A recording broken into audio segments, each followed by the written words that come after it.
What is going on, everybody? Brent Abel here, goldballhunting.com.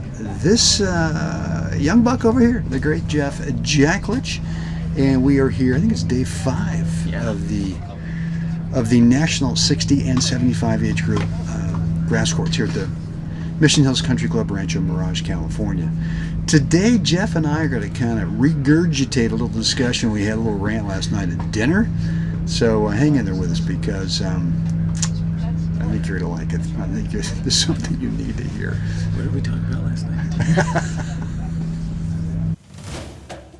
So the big question is this. How are tennis players like us who never played on the tour, weren't incredible juniors, or maybe got a late start to the game, how do we consistently compete at our highest skill level without having to grind through endless hours of on-court practice time and still be in the hunt for the victory match after match?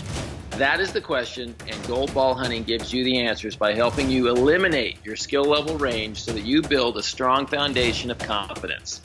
My name is Jeff Jacklich, and along with Brent Abel, my partner, welcome to Gold Ball Hunting.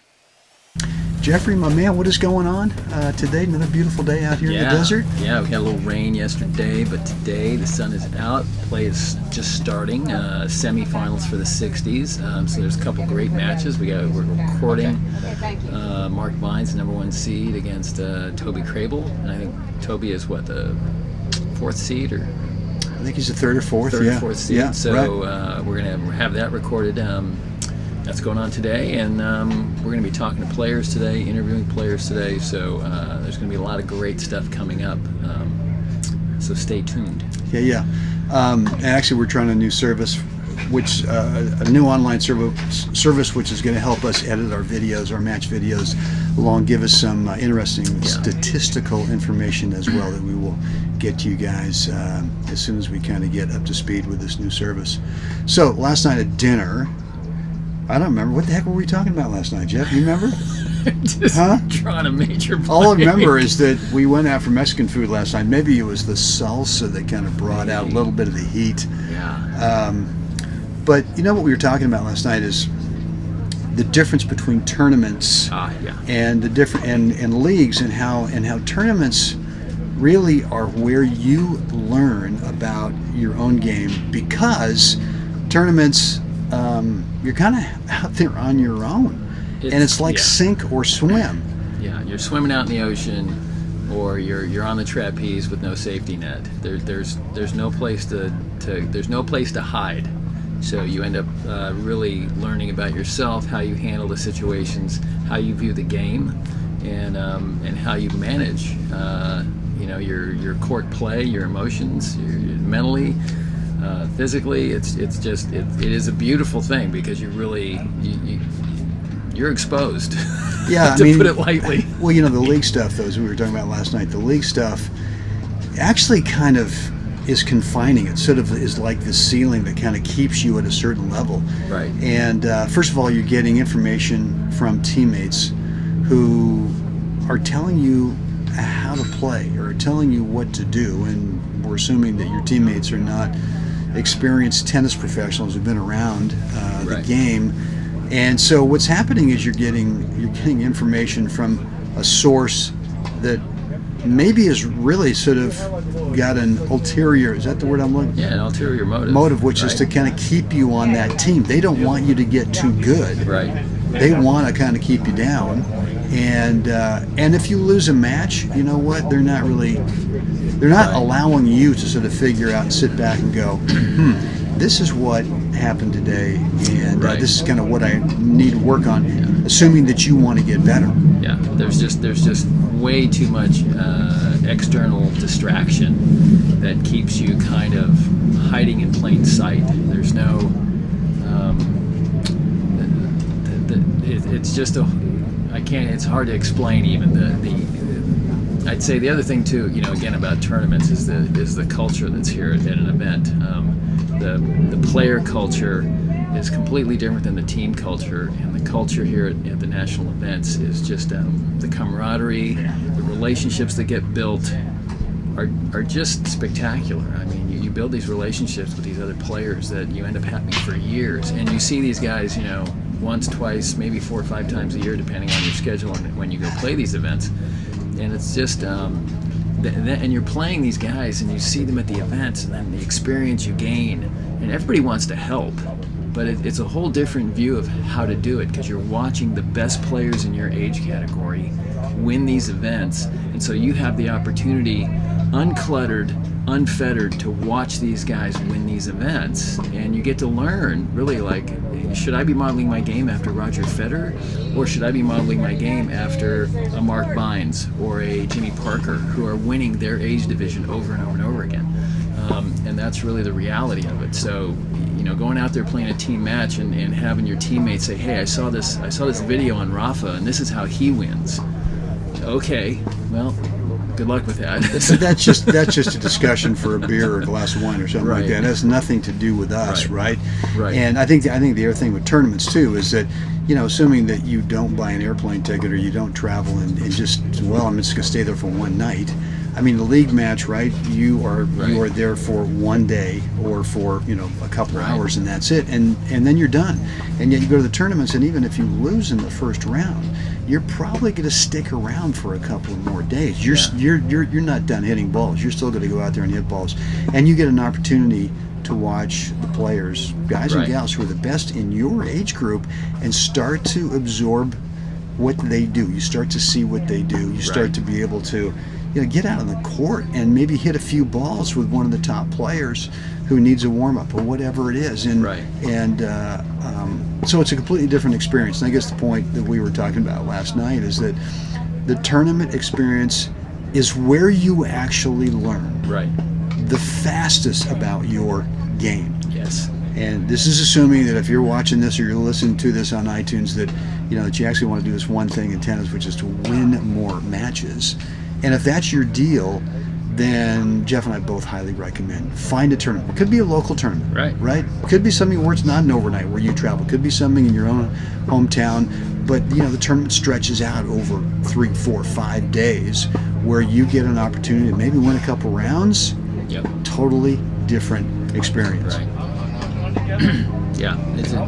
We just can't stress it enough that it is the learning ground for the fastest improvement, is seeing how you handle those matches. The other thing too about the Category 1 tournaments, the gold ball events, is that you're basically guaranteed at least 2 matches. If you lose first round, there is a back draw, and so you get to stick around for an extra day. You're there, you're with the guys, and again, there's nothing like it. It's again just the fastest way. Well, and I mean, look, Jeff, what have we been talking about since day one? We've been talking about how to help you guys reduce your skill level range. One of the things that you watch was, someone says on a video, well, what's the deal with Jimmy Parker?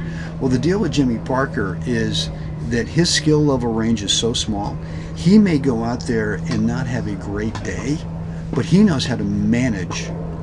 Let's say golf. He knows how to manage the golf course on that day when he's not really hitting the ball great. And yet, for the rest of us, we can have wild swings in that skill level range. I mean, you can play a set pretty well, and then the next thing you do is you go down to the next set and you're not. The top players don't do that. The top players have got really small skill level ranges. So what Jeff and I are really trying to help you guys with is how to reduce that skill level range. And the way you start is by bringing up the bottom. You don't take the whole package up higher and higher. You got to bring the bottom of that skill level range. Singles and or doubles.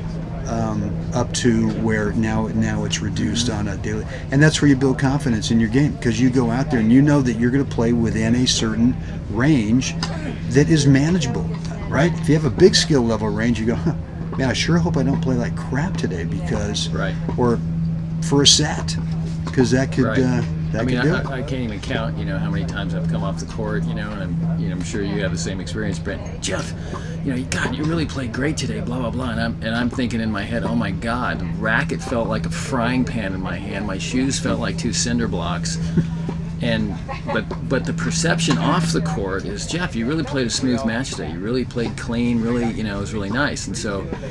In my head, I'm not going to say that I felt like, horrible, but I know the way I felt, and what the ball felt like on the strings, and it's like, so it's being able to manage that, and the only way to learn that is in play. There's just no other venue that gives you that experience where you learn to manage and you watch these other players, as Brent just said, watching Jimmy Parker, and he might come off the court and go, God, really had trouble today, just didn't feel right today, but he wins 3 and 3, right? And so that's what that is. It's managing that skill level range, managing your skill set that day. Just because you're not playing well doesn't mean you can't figure out a way to win, and that's really the test. It's great to win when you're playing off the hook, like you're having a golden day. I mean, those are wonderful days. I'm here to tell you, I love having that day where it's just like close the eyes, swing the racket, and magic's happening all day. Does that happen a lot, Jeff? Once or twice a year, if you're lucky. If you're lucky. But most of the time, it's somewhere in between, right? And so the ability to not let can you figure out can you figure out a way to win when you're not feeling great, when it does feel like a frying pan in your hand and the shoes feel like cinder blocks.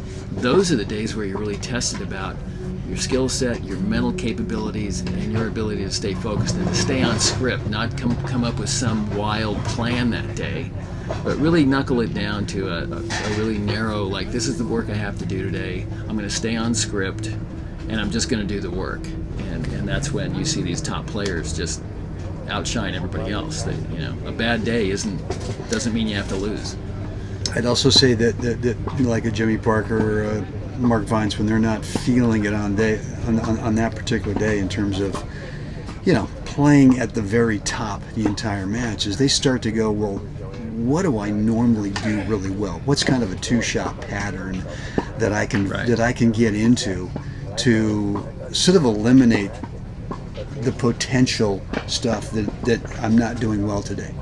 And they just sort of, they find those areas where, well, you know what, I do this well, and maybe today I'm doing this other thing well, so what I need to do is make sure that I put myself in a situation where I can do more of that all day long. Right. And I think that this whole notion about thinking, well, I've got to grind out this world-class stroke technique to start to learn how to become a better player, to start to learn how to win more, is like the greatest annuity for your teaching pro of all time, because that's not what helps you win. Yeah, I think I've seen 2 or 3 of Mark Vine's matches this week, and I'm not sure I've seen him hit one topspin backhand in 3 matches. Yeah, I mean, so reality check. Yeah, good.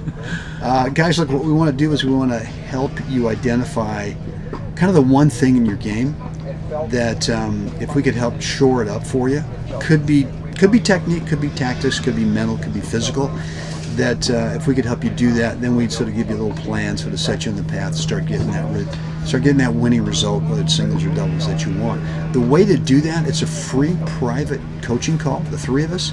Go over to goldballhunting.com, drop in a first name and email address, click the button. You'll get access to our online calendar scheduler. You get to cherry pick a date and time that works best for you. Jeffrey, what do we want the fine folks to do right now? Let's see if I can get this right today. Okay. Like us, share us. Uh-oh. Please subscribe. Whoa. Let us know what you think down below. Bingo. iTunes and Stitcher, rate and review. Goldballhunting.com. Spread the word. Cool. Guys, get out there today. Help someone else have a great day. Jeff, we'll do this again tomorrow. Can't wait. All right.